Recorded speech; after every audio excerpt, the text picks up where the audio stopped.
नमस्कार मित्रों, Lodhis adenium garden से मैं आपका स्वागत करता हूं। दोस्तों, जुलाई का महीना चल रहा है और इस समय बारिश बहुत अच्छी हो रही है और इस बारिश का रिज़ल्ट ये है कि हमारे प्लांट बहुत अच्छी ग्रोथ कर रहे हैं और हमारे अडेनियम प्लांट भी बहुत अच्छी ग्रोथ कर रहे हैं। इनमें चारों तरफ पत्ते ही पत्ते हैं और फूल तो इक्का दुक्का आ रहे हैं। कुछ बहुत नॉमिनल कलियां बन रही हैं और वह कलियां भी पानी लगने के बाद में, काली पड़ने के बाद में गिर जा रही हैं। तो इस समय फूल तो बहुत अच्छे नहीं आ रहे हैं, लेकिन इनके पत्ते बहुत ही हरे भरे हो गए हैं, लस ग्रीन हो गए हैं। आप जब भी आपके अडेनियम को देखते होंगे तो आपको सिर्फ पत्तियां ही पत्तियां नज़र आती होंगी। बहुत बड़े बड़े साइज़ की पत्तियां और एकदम डार्क ग्रीन पत्तियां आ रही हैं दोस्तों।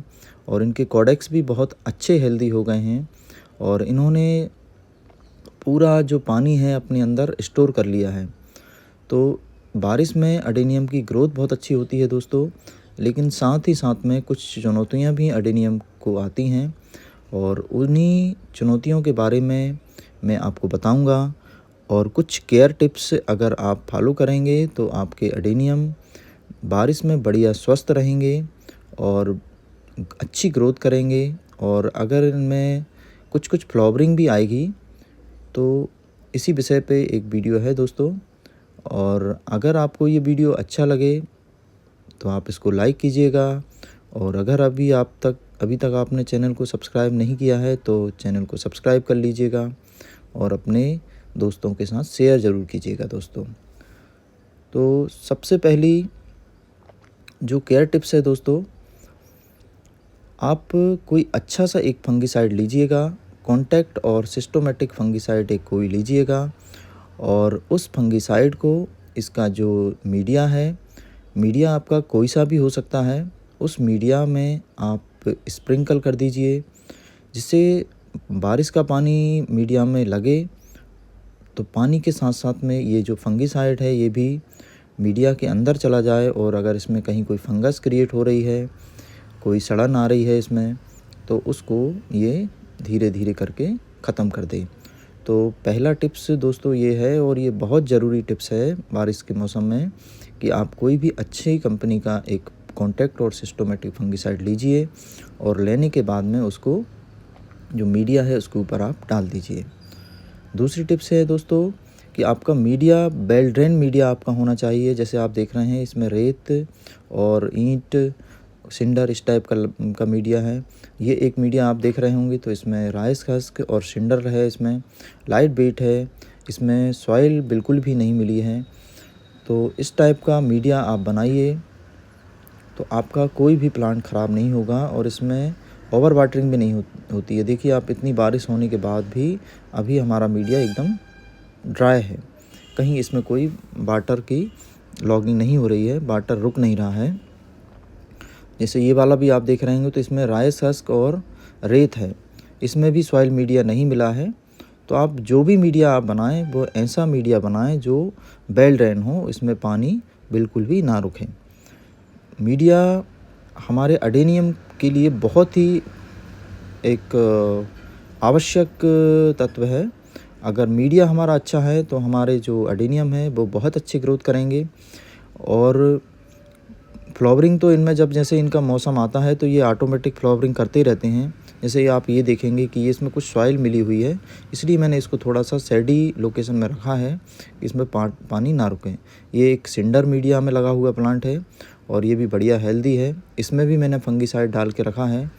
वैसे इसमें फंगस नहीं लगती है लेकिन मैंने एहतियात के तौर पर इस पर फंगिसाइड को डाल के रखा है। ये वाला मेरा प्लांट थोड़ा सॉइल मीडिया में लगा हुआ है, यानी कि बहुत ज़्यादा सॉइल नहीं है इसमें, 10 से 20% सॉइल मीडिया होगी।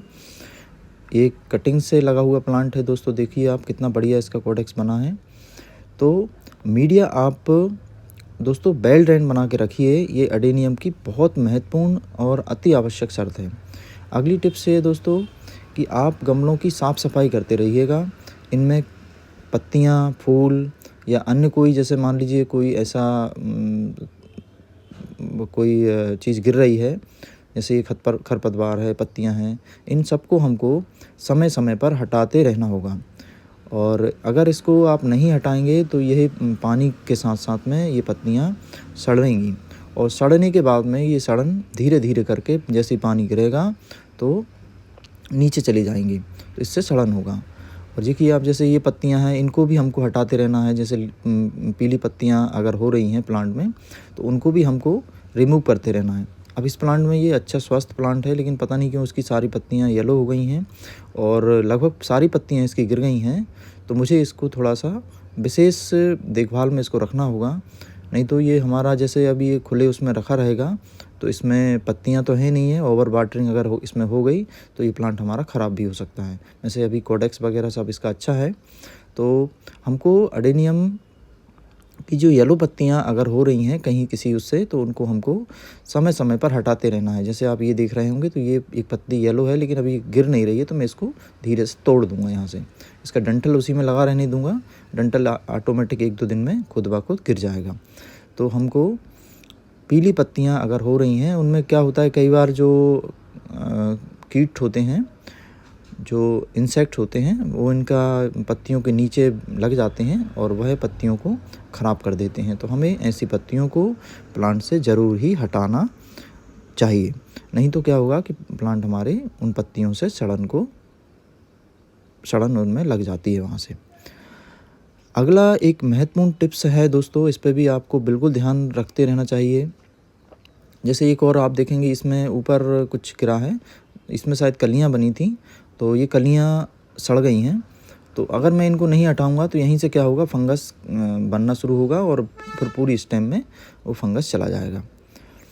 तो पत्तियों को, सड़ी वाली पत्तियों को और इनकी जो कलियां वगैरह जो ख़राब हो रही हैं उनको तो हमको बिल्कुल हटाते रहना चाहिए, उसमें कहीं कोई लापरवाही हमको नहीं बरतना है। तो पत्तियां पीली वाली आप ज़रूर हटाते रहिएगा। अगला टिप्स दोस्तों ये है कि अगर आपके जो गमले हैं उनके ड्रेनेज होल प्रॉपर नहीं हैं तो आप उसका ध्यान रखें और उनमें ड्रेनेज प्रॉपर बना के रखें उनका। मीडिया में पानी आपका होल्ड नहीं होना चाहिए, ये मैं पहले ही आपको बता चुका हूँ कि वेल ड्रेन मीडिया आपका बनाना चाहिए। और वेल ड्रेन मीडिया के साथ साथ में इसके जो गमले के होल हैं उनको भी हमको चेक करते रहना है कि कहीं कोई उनमें ऐसा तो नहीं है कि कई बार हमारी जड़ें उनमें फंस जाती हैं, कई बार नीचे से कोई जैसे मान लीजिए हम ज़मीन पर रख देते हैं तो उससे भी वो चौक हो जाते हैं। जैसे आप देखेंगे कि ये एक मेरा पॉट है, इसमें आप देखिए कितने सारे ड्रेनेज होल हैं और सभी अभी ओपन हैं, इनमें कहीं कोई ऐसा नहीं है कि जड़ इसमें आ गई हो तो उससे पानी रुक रहा हो। तो इसी का फ़ायदा हमको ये मिलता है कि जैसे ही कितनी भी बारिश, मूसलाधार बारिश होती रहे, हमारे प्लांट के गमलों में पानी नहीं रुकता है। अब पानी अगर नहीं रुकेगा तो आपके प्लांट में कितनी भी बारिश होती रहे, आपको प्लांट को कोई भी नुकसान नहीं होता है। तो ड्रेनेज होल को चेक करना आपको बहुत ज़रूरी है। ड्रेनेज होल अगर आपका कहीं से चौक हो रहा है तो उसको फिर तुरंत आपको उसका ट्रीटमेंट करना ज़रूरी है।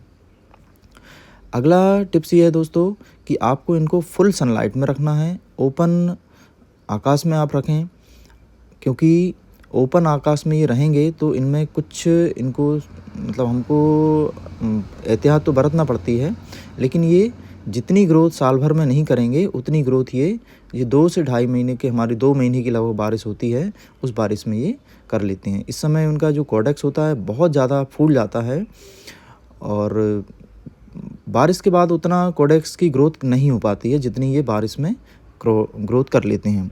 तो कोडेक्स को हमको चेक करते रहना है और इनको फुल सनलाइट में रखना है, जिससे कि इनकी जो पत्तों में जैसे सड़न गलन होती है तो वो भी कम हो जाती है, क्योंकि सनलाइट तो नेचुरल फंगिसाइड का काम करता है। क्योंकि आपने देखा होगा कई बार हमारे जैसे कहीं फंगस आप लग रही है और उसको हम फुल सनलाइट में कर देते हैं, जैसे मान लीजिए कोई भी चीज़ ऐसी हो सकती है जिसको आपने खूब अनुभव किया होगा, मैं उसके बारे में बताना चाह रहा हूँ आपको। तो फुल सनलाइट में रहेंगे तो इनकी बहुत सारी जो छोटी छोटी समस्याएं होती हैं वो प्लांट ऑटोमेटिक खुद हील कर लेते हैं, क्योंकि ये सजीव होते हैं और ये अपने आप को मतलब स्वस्थ भी करते हैं और खुद ब खुद ये अपने आप को हील भी कर लेते हैं। तो इनको आप पूरी तरीके से सनलाइट में आप रखे रहने दीजिएगा दोस्तों। तो ये बढ़िया ग्रोथ भी करेंगे और इनमें कुछ फूल भी आएंगे। फूल अभी वैसे फूल के पीछे अभी भागने की आवश्यकता नहीं है। अगर नहीं भी आ रहे हैं तो कोई ऐसी बात नहीं है।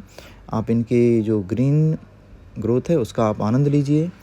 और जब जैसे ही अभी मौसम थोड़ा सा बारिश कम होगी तो ये ऑटोमेटिक सारे प्लांटों में एकदम फूल आएंगे और उस समय हमारा गार्डन फूलों से भर जाएगा। अभी इसमें फुल हरियाली है, लेकिन उस समय इसमें फूल भी बहुत सारे आएंगे। तो आप इनको पूरे दिन की धूप में रखे रहने दीजिएगा दोस्तों। अगला टिप्स ये है दोस्तों कि अगर आपके प्लांट आपने ज़मीन पर रख रखे हैं तो उनको थोड़ी सी ऊंचाई पे रखें। नहीं तो क्या होगा कि एक तो ज़मीन पर रखने से इनका जो नीचे ड्रेनेज होल होते हैं वो भी चौक होते हैं, और नीचे पानी गिरने के बाद में ज़मीन से पानी टकरा कर दोबारा गमलों के ऊपर लगता है, पत्तों के ऊपर लगता है, तो वहाँ से इसके कॉडेक्स में सड़न हो जाती है।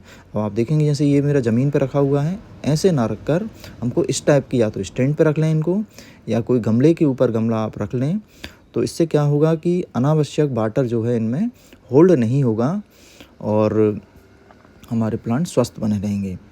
अगर आपके पास आपने सीडलिंग लगा रखी है पहले से, जैसे मान लीजिए अब मार्च अप्रैल में या मई में आपने इनको बीज से उगाया था और बढ़िया बड़े बड़े हो गए हैं, जैसे मान लीजिए 4-4 इंच के प्लांट हो गए हैं, तो इनको हमको सेपरेट कर लेना चाहिए। और सेपरेट करने के बाद में इनको बहुत ज़्यादा हैवी बारिश में नहीं रखना है। इनको ऐसी जगह रखना है जहाँ बारिश का कम पानी लगे। और इनके अगर कॉडेक्स को आपको हेल्दी करना है तो आप किसी गमले के ऊपर इनको रख दीजिए। गमले की जो सॉइल मीडिया होता है उनके ऊपर आप इन गमलों को रख देंगे तो ये प्लांट बहुत अच्छी ग्रोथ भी करते हैं और इनका कॉडेक्स भी बहुत अच्छा हेल्दी हो जाता है।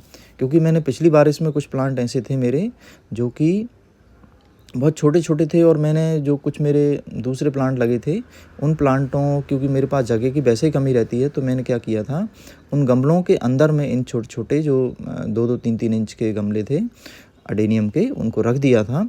तो मैंने देखा कि वो 1 महीने में ही उन्होंने बहुत अच्छी ग्रोथ कर ली थी और फिर वो ऐसे लगने लगे थे कि जैसे ये 2-2 साल 3-3 साल पुराने प्लांट हैं। तो आप जो भी आपके छोटे प्लांट होते हैं उनको छोटे छोटे गमलों में रिपोर्ट करने के बाद में बड़े गमले जो होते हैं, बहुत ज़्यादा ऐसे झाड़ वाले गमलों के नीचे नहीं रखना है, लेकिन जैसे इनकी सिंगल सिंगल ब्रांचेज जा रही हैं उस टाइप के प्लांट में आप रख दें।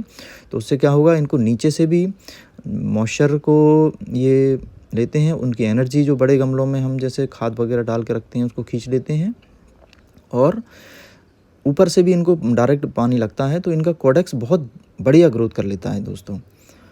तो आप इनको छोटे छोटे गमलों के ऊपर रख दीजिए। अगर आपको कोई माइक्रो न्यूट्रिएंट्स अगर आप डालने का सोच रहे हैं इस समय, तो अभी मेरे हिसाब से तो ना ही डालें तो ज़्यादा अच्छा है, क्योंकि इस समय इनकी बढ़िया ग्रोथ कर रहे हैं और बारिश में नेचुरल माइक्रो न्यूट्रिएंट्स होते हैं, उनसे अच्छा माइक्रो न्यूट्रिएंट्स हम इनको नहीं दे सकते हैं। तो अभी तो इनको आप बस ये जो कुछ केयर टिप्स हैं इनको करने के साथ साथ में ओपन छोड़ दीजिए और अभी इनको अच्छी तरीके से ग्रोथ करने दीजिए।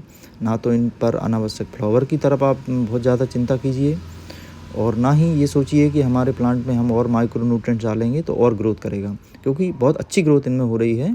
तो अनावश्यक इनमें कोई भी माइक्रो न्यूट्रिएंट्स हमको नहीं डालना है। और अगर दोस्तों आपको लगता है कि आपके अडेनियम की आपको प्रूनिंग करना चाहिए, तो अभी प्रूनिंग से आप बचें दोस्तों, क्योंकि प्रूनिंग अगर हम करेंगे अभी तो जो हमारा कट पार्ट होगा वहाँ से फंगस लग सकती है। क्योंकि अगर जैसे आपने प्रूनिंग किया और प्रूनिंग करने के बाद में अचानक बारिश अगर होने लगी है, तो फिर क्या होगा कि उस बारिश में पानी जैसे स्टेम को लगेगा तो वहाँ से आपका स्टेम रॉट होना बिल्कुल तय है। रॉट होगा ही किसी भी हालत में, आप कितना ही जतन कर लीजिए। या फिर एक तरीका ये है कि अगर आपको लगता है कि आपको जैसे कोई ब्रांच सड़ना शुरू हो गई है, रॉट होना शुरू हो रही है, तो उसको आपको कट करना मजबूरी है, उस कंडीशन में आप उसकी कटिंग कर सकते हैं। लेकिन कटिंग करने के बाद में उसमें फंगीसाइड लगाकर उस प्लांट को आप कम से कम 8 से 10 दिन के लिए आप साइड में रखिए। जैसे ही वो जो कटिंग वाला पार्ट है वहाँ से नई ग्रोथ होना शुरू हो जाए, आप उसको सनलाइट में शिफ्ट कर दीजिए। तो कटिंग से आप बचें, प्रूनिंग से आप बचें, तो ये प्लांट के लिए बहुत अच्छा है। अगर आप नई सीडलिंग आप लगाना चाहते हैं, जैसे कई बार हमारे बारिश के मौसम में हमारे सीड पॉट बन जाते हैं, तो वो सीड पॉट अगर मैच्योर हो गए हैं तो हम उनको अब ज़्यादा समय रखेंगे तो हमारे सीड पॉट ख़राब हो सकते हैं।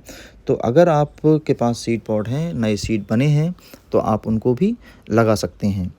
इससे बारिश में बढ़िया हमारे जो नई सीडलिंग है अच्छी ग्रोथ करेगी और वो 1 से 1.5 महीने में रिपोर्ट करने के लिए तैयार हो जाएगी। तो आप नए सीडलिंग भी आपके प्लांट की कर सकते हैं। दूसरा, अगर आप ग्राफ्टिंग अगर करना चाहते हैं तो ग्राफ्टिंग मैंने इस समय नहीं की है। पिछले 1 महीने से जब से बारिश शुरू हुई है तब से मैंने कोई ग्राफ्टिंग नहीं की है।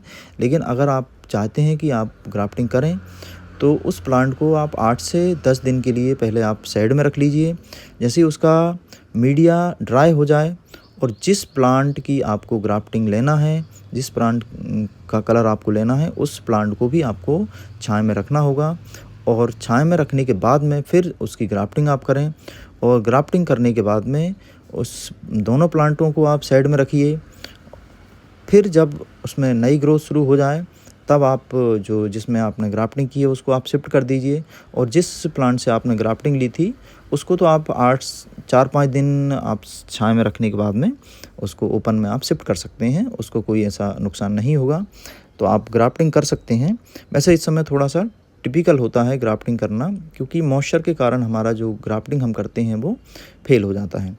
तो आप ग्राफ्टिंग कर सकते हैं, लेकिन बहुत थोड़ा सा सावधानी के साथ आप ग्राफ्टिंग करें। तो दोस्तों, ये कुछ केयर टिप्स थे। इन केयर टिप्स को आप आपके एडेनियम पर अप्लाई करेंगे तो मुझे पूरा भरोसा है कि जैसे मेरे प्लांट स्वस्थ हैं इसी प्रकार से आपके प्लांट भी स्वस्थ रहेंगे। रिपोर्टिंग भी अभी अगर आप चाहें करना है आपको रिपोर्टिंग, किसी कारण से आपके गमले का, जैसे मान लीजिए गमला आपका डैमेज हो गया है, टूट गया है, या कई बार क्या होता है आपका गमला छोटा पड़ने लगा है, कोडेक्स बहुत ज़्यादा फूल गया है, तो उस कंडीशन में आप सॉफ्ट रिपोर्टिंग आप कर सकते हैं। उसका धीरे से उसको आसानी से निकालिए गमले को और किसी बड़े गमले में वेल ड्रेन मीडिया में आप वैसे उसको रख दीजिए और उसको लगाने के बाद में 4-5 दिन छाँव में रखिए। तो दोस्तों, ये वीडियो आपको कैसा लगा आप ज़रूर बताइएगा। बहुत बहुत धन्यवाद। और वीडियो अच्छा लगा हो तो लाइक कीजिए और अपने दोस्तों के साथ शेयर कीजिए। बहुत बहुत धन्यवाद दोस्तों। आपका दिन शुभ हो, मंगलमय हो।